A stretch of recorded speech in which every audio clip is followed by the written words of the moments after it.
성경 말씀은 출애굽기 32장 1절부터 20절까지의 말씀입니다.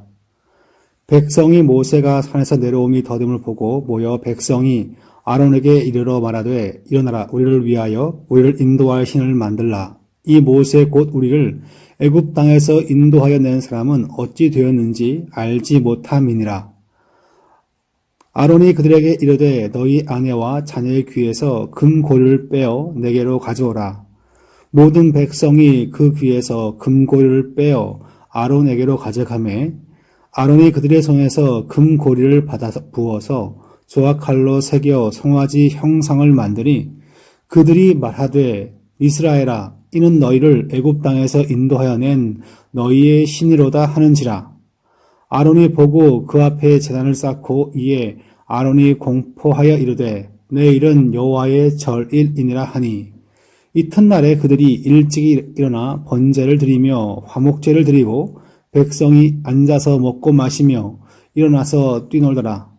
여호와께서 모세에게 이르시되 너는 내려가라. 내가 애굽 땅에서 인도하여 낸 내 백성이 부패하였도다.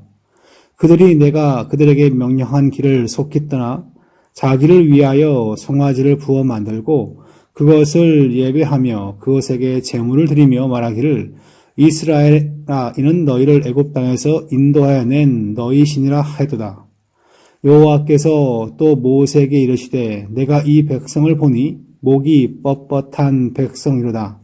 그런즉 내가 하는 대로 두라. 내가 그들에게 진노하여 그들을 진멸하고 너를 큰 나라가 되게 하리라.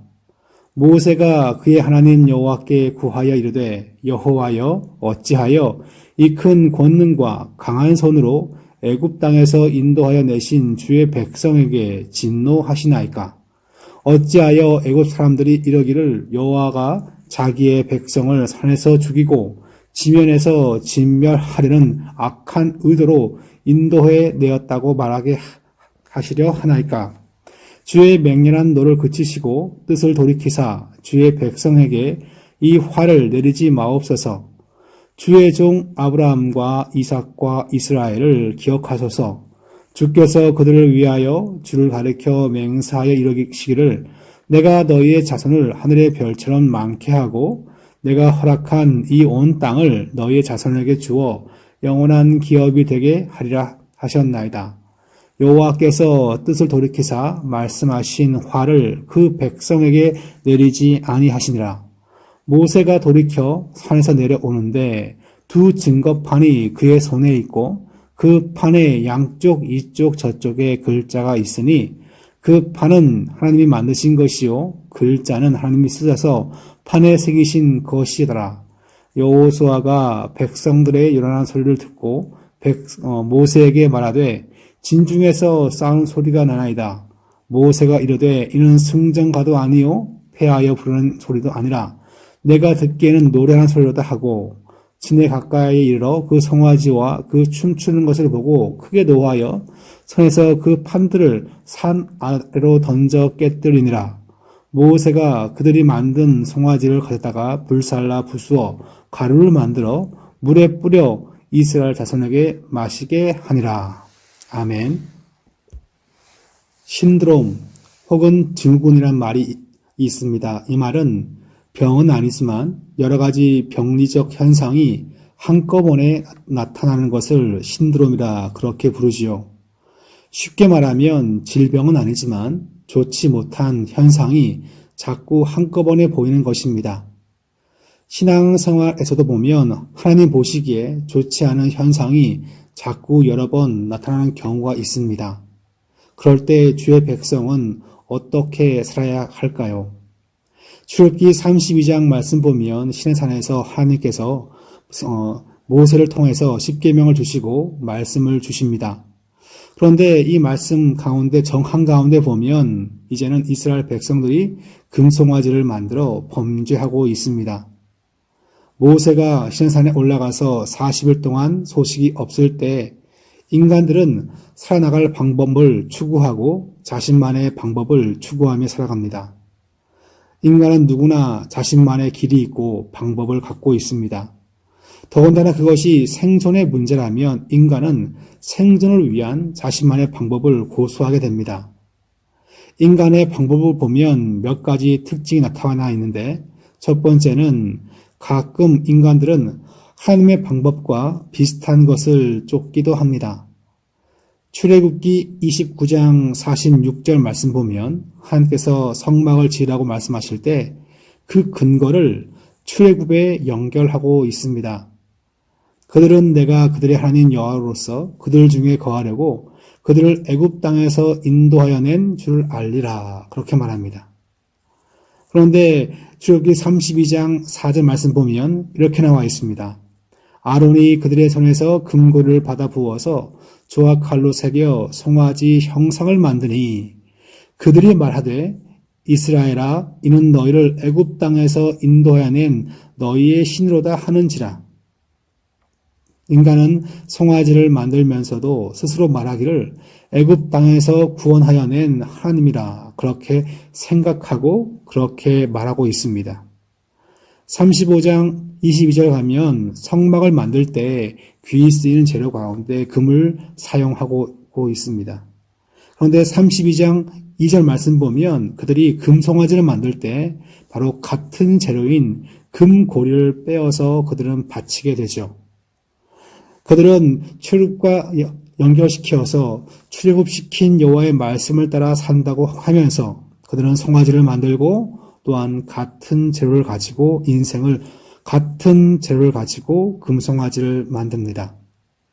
31장 1절 보면 성막을 짓기 위해서 온 회중이 모여듭니다.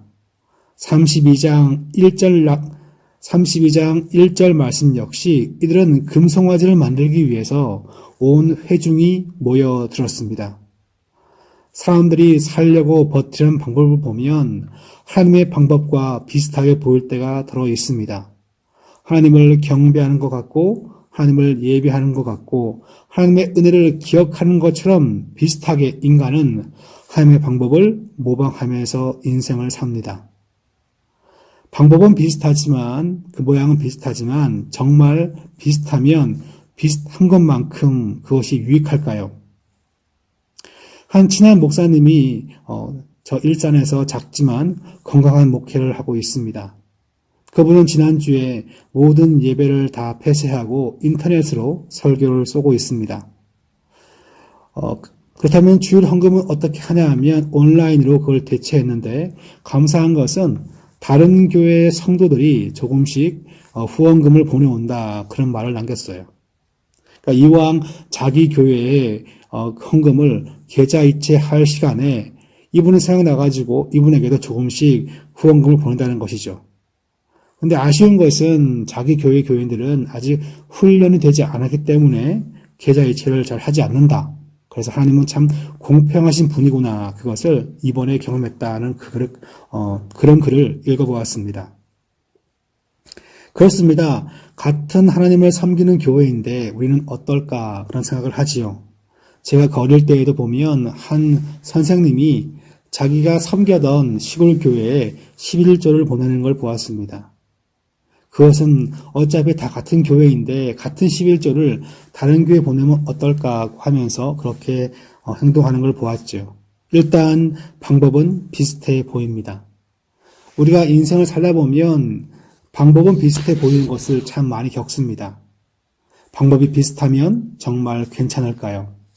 지금 사람들의 방법을 보면 하나님께서 애굽에서 인도하여 내었다. 그리고 금을 통하여서 온 회중이 모여서 같은 방식으로 성막을 만드는 방식으로 그들은 같은 방식으로 금송아지를 만들고 있습니다. 인간의 방법을 보면 하나님의 방법과 이와 같이 유사하게 인생을 살려고 할 때가 들어 있습니다. 그런데 인간의 방법을 보면 두 번째 특징이 뭐냐 하면 인간은 어쩔 수 없이 자신만을 위하여 선택하는 삶을 산다는 것을 보게 됩니다. 출애굽기 25장 8절 말씀 보면 하나님은 왜 성막이 필요한가에 대하여 이렇게 말씀합니다. 내가 그들 중에 거할 성소를 그들이 나를 위하여 짓되 라고 말합니다. 하나님의 관심은 성도들 가운데 머무는 것이었습니다. 이게 중요합니다. 하나님은 성도들 가운데 심판이나 징계하기 위하여 사시는 분이 아니라 그들 가운데 머무르는 것을 너무나 좋아한다는 것을 이 말씀이 보여줍니다. 그 머문다는 것을 상징적으로 보여주기 위하여 성막을 만든다는 것을 우리가 이 말씀을 통해서 배우게 됩니다. 32장 1절 말씀 보면 사람들은 왜 송아지를 만듭니까? 이렇게 말씀 나와 있습니다. 일어나라 우리를 위하여 우리를 인도할 신을 만들라. 성막은 하나님을 위하여 하나님께서 거하시는 장소로 만드는 것이 목적이었다면 이 송아지 우상은 인간을 위하여 만드는 것이 그 목적이었습니다. 인간이 자신을 위해서 금송아지를 만들었던 것이지요. 출애굽기 25장 9절 말씀 보면 무릇 내가 내게 보이는 모양대로 장막을 짓고 기구들도 그 모양을 따라 지을지니라.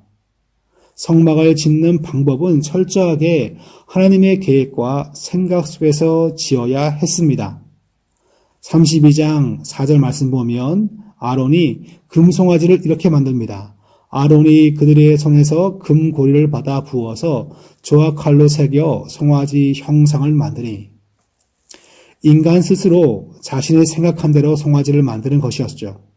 인간은 하나님을 모방하고 하나님처럼 해보려고 하지만 정작 자신을 위해서는 우상을 만들고 자기 생각대로 인생을 산다는 것을 이 말씀이 보여줍니다. 인간은 이와 같이 하나님 그 가운데 머물기 위해 오신 그 하나님을 믿고 따르지 않고 오히려 나의 생각대로 병적으로 이 인간된 방법을 통해서 나의 손과 힘으로 인생을 살려고 합니다. 그것이 바로 인간이 갖고 있는 무서운 증후군 신드롬이라는 것을 보게 됩니다. 인간은 끊임없이 하나님 없이 살려고 하는 존재입니다. 이런 인간의 방법에 대하여 하나님은 어떤 분일까요? 32장 30절부터 35절 말씀 보면 모세의 기도와 하나님의 응답이 등장합니다. 하나님은 송아지 범죄에 대하여 즉결 처분하지 않고 참으시는 분이셨습니다. 34절에 보면 이제 가서 내가 내게 말한 곳으로 백성을 인도하라. 내 사자가 내 앞서 가리라. 그러나 내가 보응할 날에는 그들의 죄를 보응하리라. 하나님은 한 번의 범죄 때문에 백성을 버리시는 분은 아니십니다. 한 번 참으시고 두 번 참으시고 계속 참는다는 것을 우리가 말씀 가운데 믿어야 합니다. 히브리서 13장 5절 말씀 보면 이렇게 나와 있죠. 우리가 늘 돈을 좋아하지만 그렇다고 하나님은 그 돈을 좋아하는 그 백성들의 마음 때문에 그 백성을 버리진 않습니다. 돈을 사랑하지 말고 있는 바를 족한 줄로 알라. 그가 친히 말씀하시기를 내가 결코 너희를 버리지 아니하고 너희를 떠나지 아니하리라 하셨느니라. 버리지 아니하시는 하나님이 우리의 산소망이지 않을까요? 우리의 소망은 성공이나 잘 되는 것이 아니라 우리를 버리지 않고 함께하는 주님 때문에 모든 성도에게는 소망이 있는 줄 믿습니다. 인간이 나를 버린다면 우린 인생 가운데 몇 번이나 버림당할까요? 한번 좌우로 물어볼까요? 당신은 몇 번이었습니까? 한번 이렇게 답해 봅시다. 저는 하나님 앞에서 빵번입니다. 하나님의 방법 가운데 두 번째로 주목할 것이 있습니다. 바로 예수 그리스도, 우리 주님의 방법은 무엇입니까? 요한복음 1장 14절을 보면 이렇게 말씀이 나와 있죠. 말씀이 육신이 되어 우리 가운데 거하심에 우리가 그의 영광을 보니 아버지의 독생자의 영광이요 은혜와 진리가 충만하더라라고 말씀을 전합니다.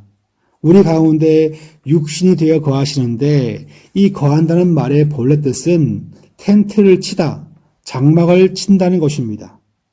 우리 주님께서 우리에게 오셔서 장막을 친다는 말의 그 의미가 무엇일까요? 창조주 하나님이신 주님은 장막이나 천막이나 집이 필요 없으신 분이십니다.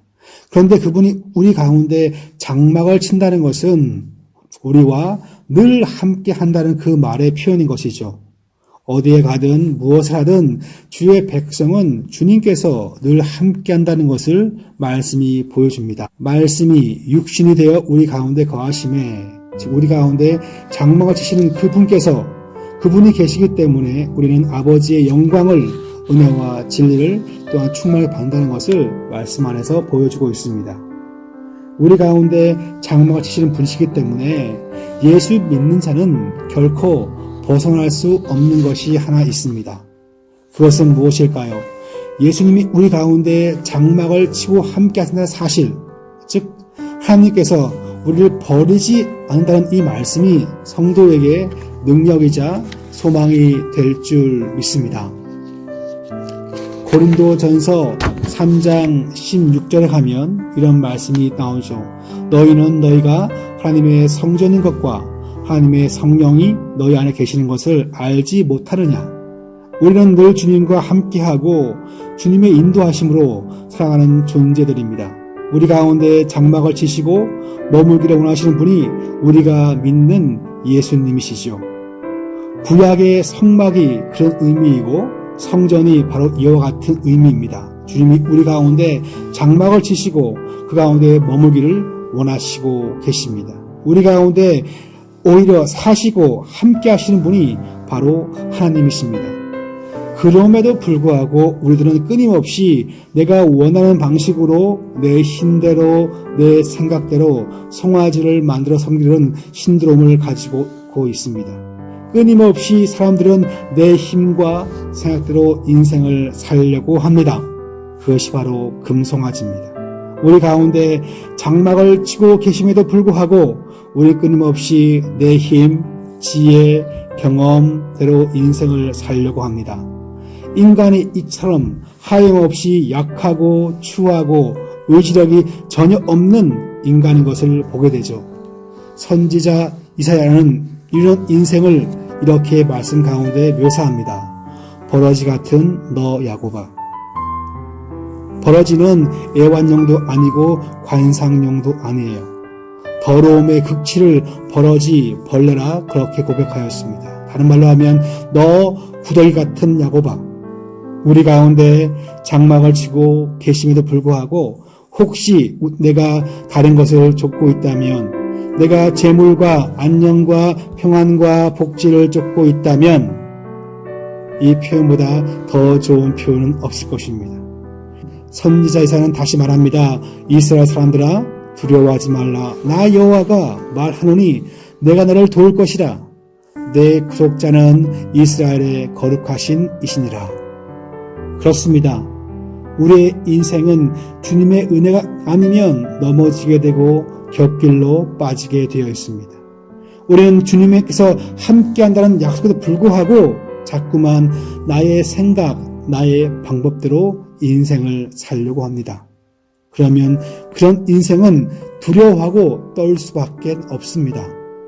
모든 것 가운데 도움이신 하나님, 구원자 하나님, 그분을 신뢰하면서 이 땅을 살아야 할 줄 믿습니다.